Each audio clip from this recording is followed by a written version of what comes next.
Komponen PKH itu kan ada 3, ada kesejahteraan sosial, kesehatan, dan juga pendidikan. Dan salah satu untuk mendapatkan bantuan sosial PKH itu harus memiliki komponen PKH terlebih dahulu, salah satunya anak sekolah ini tadi. Tapi kenapa ya di luar sana atau KPM di luar sana kenyataannya di lapangan itu masih banyak yang memiliki anak sekolah khususnya, tapi bantuan sosial PKH-nya tiba-tiba tidak masuk atau terputus. Kira-kira penyebabnya apa? Pastikan nonton video ini sampai habis dan jangan lupa dukung channel ini dengan cara klik like dan share serta subscribe dan juga aktifkan lonceng notifikasinya.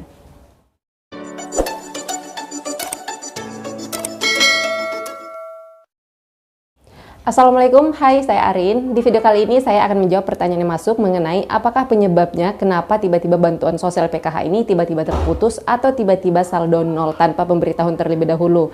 Walaupun KPM tersebut itu sebenarnya masih memiliki komponen, salah satunya yaitu komponen anak sekolah.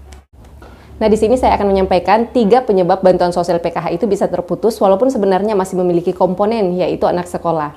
Yang pertama, walaupun misalnya KPM itu atau masyarakat tersebut masih memiliki anak sekolah yang menjadi salah satu komponen atau syarat untuk menjadi kepesertaan PKH, tapi tidak menutup kemungkinan bantuan sosial PKH-nya itu bisa saja terputus atau tiba-tiba saldo nol. Karena syarat untuk menjadi peserta PKH itu selain memiliki komponen ini tadi, warga tersebut atau masyarakat tersebut itu juga harus tercatat sebagai warga miskin atau layak bantu.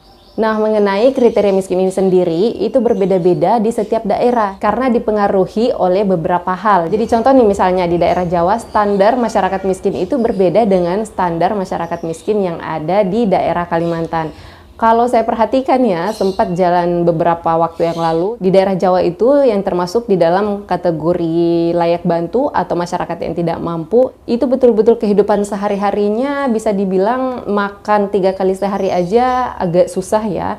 Jadi istilahnya untuk memenuhi kebutuhan sehari-harinya aja masih susah. Sedangkan masyarakat yang terbilang layak bantu yang berada di daerah Kalimantan itu justru memiliki HP Android dan gaya hidupnya bisa dibilang ya lumayan sosialita juga. Jadi tergantung daerahnya lagi, karena itu tadi dipengaruhi oleh beberapa hal atau banyak hal. Nah, kemudian yang menentukan masyarakat ini layak bantu atau tidak itu sepenuhnya dikembalikan kepada daerah atau desa atau kelurahan setempat berdasarkan Undang-Undang Nomor 13 Tahun 2011. Jadi yang dapat menentukan bahwa masyarakat ini layak bantu atau tidak, layak menerima bantuan sosial atau tidak, itu semuanya dikembalikan ke daerah. Sebentar ya, lagi azan. Oke, back to the topic. Mohon maaf tadi sempat terjeda sebentar karena lagi azan. Jadi kesimpulannya, walaupun KPM ini sebenarnya masih memiliki komponen yaitu anak sekolah, tapi apabila dinyatakan oleh daerah atau kelurahan setempat bahwa sosial ekonominya Bapak Ibu itu sudah dinyatakan tidak layak bantu lagi atau sudah meningkat daripada sebelumnya dan masih banyak masyarakat yang ekonominya, sosial ekonominya itu masih di bawahnya Bapak Ibu, tapi belum mendapatkan bantuan sosial, itu bisa jadi bantuan PKH-nya Bapak Ibu itu dinyatakan tidak layak lagi untuk menerima sehingga di menu kelayakan bansos namanya Bapak Ibu itu tidak dimasukkan lagi. Atau data yang Bapak Ibu punya yang berada di DTKS itu dimutakhirkan bagian sosial ekonominya berdasarkan kondisi terbaru yang Bapak Ibu miliki sekarang ini. Jadi apabila Bapak Ibu merasa memang sosial ekonominya itu sudah mulai meningkat daripada tahun-tahun sebelumnya pada saat pertama kali masuk menjadi peserta PKH dan masih banyak masyarakat lain yang sosial ekonominya jauh dibandingkan Bapak Ibu semua tapi belum mendapatkan bantuan sosial, bisa jadi itu adalah penyebabnya walaupun Bapak Ibu masih memiliki anak sekolah atau komponen PKH. Kemudian yang kedua nih, walaupun Bapak Ibu masih memiliki komponen PKH, contohnya seperti anak sekolah, dan juga sosial ekonominya dinyatakan layak bantu berdasarkan musyawarah desa atau kelurahan setempat. Tapi ada lagi nih yang namanya kevalidan data atau data diri yang Bapak Ibu miliki, apakah sudah padan atau belum? Seperti misalnya NIK yang Bapak Ibu miliki, apakah sudah online dicapil atau belum? Atau data diri yang Bapak Ibu miliki itu semuanya sudah sama persis dengan data diri yang ada di bank. Jangan sampai ada perbedaan seperti beda nama 1 huruf, atau beda nama ibu kandung, atau beda tempat tanggal lahir, dan yang paling fatal biasanya beda 1 huruf di NIK-nya. Nah, karena sekarang semuanya harus padan antara data diri yang ada di DTKS dan juga Dukcapil, serta Dapodik atau EMIS tempat sekolah anaknya Bapak Ibu. Jadi kalau ada salah satu di antara 3 ini ini yang tidak padan atau datanya berbeda, termasuk di data bank, itu adalah salah satu penyebab bantuan sosial PKH-nya tiba-tiba terputus. Karena itu tadi, ada datanya yang tidak padan sehingga gagal bayar atau gagal transfer bansos dari pusat. Walaupun sebenarnya masih memiliki komponen, yaitu tadi anak sekolah. Kemudian hal yang ketiga, jadi walaupun masyarakat tersebut atau KPM tersebut itu memiliki komponen dan juga sudah tercatat sebagai masyarakat yang layak bantu berdasarkan keterangan dari desa atau kelurahan setempat, dan datanya juga valid semua antara DTKS, Capil, dan juga Dapodik atau EMIS tempat anaknya sekolah. Tapi ada lagi satu hal yang paling penting, yaitu kuota PKH, karena PKH ini sendiri itu ada kuotanya, dan BPNT juga ada kuotanya, yang mana kalau BPNT sendiri itu 18,8 juta KPM untuk seluruh Indonesia, dan kalau untuk PKH itu sebesar 10 juta KPM untuk seluruh Indonesia.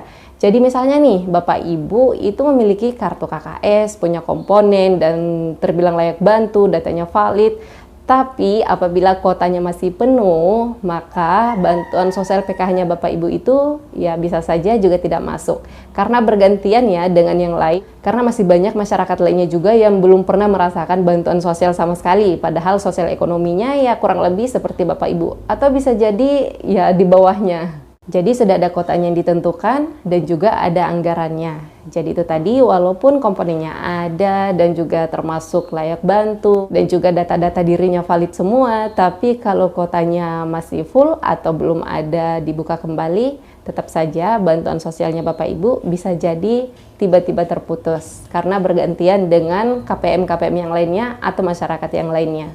Tapi pesan saya kepada Bapak Ibu semua, apabila Bapak Ibu memiliki kartu KKS yang seperti ini nih, kemudian tiba-tiba saldonya itu nol atau tidak mendapatkan transfer bansos lagi dari pusat, tolong jangan dibuang ya kartu KKS-nya atau jangan diberikan kepada siapapun, entah itu ke pendampingnya atau ke aparatnya atau ke siapapun itu, jangan pernah.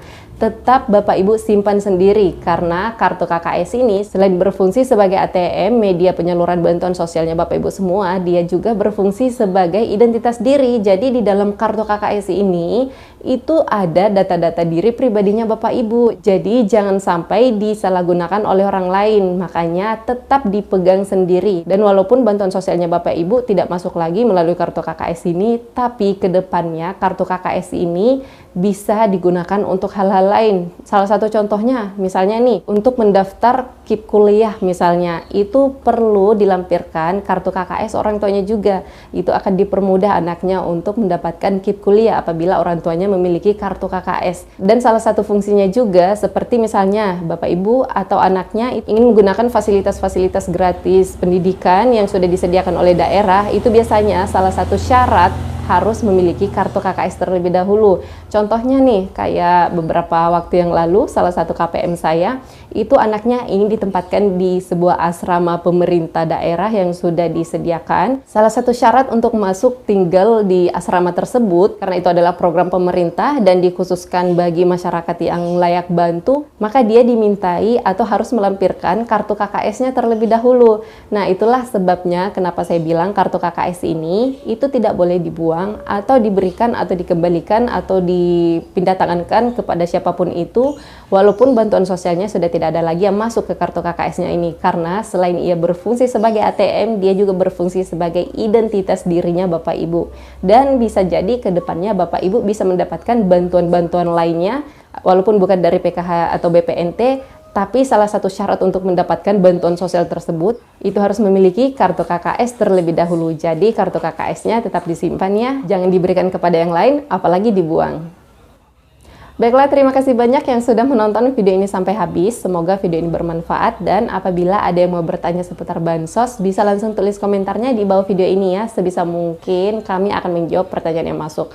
Dan walaupun pertanyaan yang masuk itu kami tidak sempat balas satu persatu karena itu tadi waktu kami terbatas, tapi sebenarnya kami baca semuanya. Jadi tetap berikan komentarnya di bawah video ini ya. Dan biasanya untuk komentar yang menarik atau pertanyaan yang menarik itu kami jawab lewat video. Sekali lagi terima kasih dan semoga penyampaian saya di video ini mudah difahami. Tapi apabila ada yang mau memberikan masukan, silahkan tulis komentarnya juga di bawah video ini. Baiklah, sampai ketemu lagi dan saya di video selanjutnya. Wassalamualaikum warahmatullahi wabarakatuh.